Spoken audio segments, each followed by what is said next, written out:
She credits Right Out Loud and Urban Voices Heard for giving her a start and becoming the poet that she wants to be. Ladies and gentlemen, please put your hands together for Passion.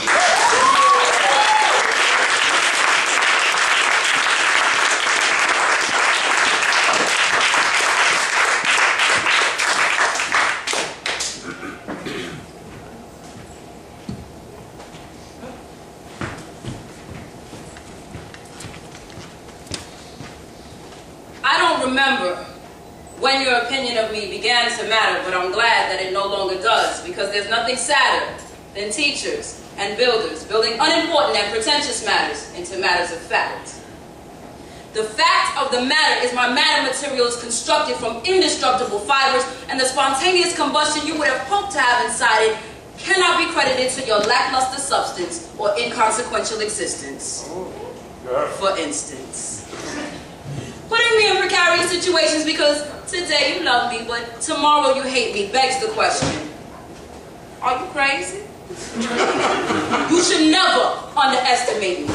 Never give yourself so much plausibility you convince yourself you could debase me. The best have tried and they too have failed. They finally realized they couldn't conquer someone who prevailed in the war with themselves.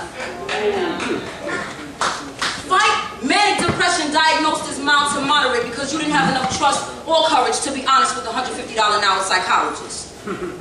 Fight suicide rendering heartbreak bred from jealousy and hate because your so-called ace would gladly take the piece from your life so she could proudly announce she got a piece of the proverbial pie that came in the form of your significant other.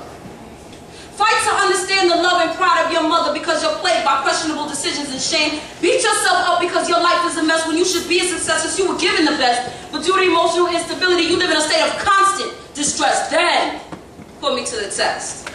See, I've been there, done that, wrote and produced the soundtrack, did the lead and background vocals, and damn it, I sang the hell out of that.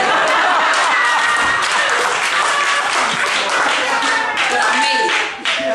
I stand tall because even at a little over 5'3", I'm bigger than my worst enemy could ever be. As El Sharif, my given name defines me as nobility. As passion no less necessary, I'm an oratorical mystery. I'm not on Twitter, but you should definitely follow me. Follow me because passion fruit leaves are used medicinally. Put you to sleep, lower blood pressure, and relieve anxiety. Inhale me because I exhale truth like it's CO2, because the blood of my Savior covers my spiritual roof. My foundation is built on the rock of Gibraltar. I pray and seek understanding at wisdom's altar, and if this were biblical times, they call me King Solomon's daughter. Go ahead, girl. I'll be your sacrificial lamb, but much like Isaac, God will intervene and I'll be spared from the slaughter. To my listeners, record and reiterate this.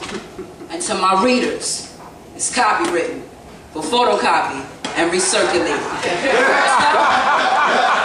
Tell all that hate that their egos are too big to share your airspace, and perhaps they should relocate to a bigger state, preferably Texas, where the nexus appeal they affiliate with themselves can be quelled, where they can be humbled, tumble down a few notches because they've clearly forgotten from whence they've come. Tell them I said I wasn't created to be desecrated by those so sold on self-admiration and adulation. Your hate for me once instilled hesitancy, but I got my mind right. And your envy now propels me to voraciously encourage you to identify what you see in me that for you is riddled with a certain unattainability, and ask yourself, how can I step my life up to be considered for a spot on her team?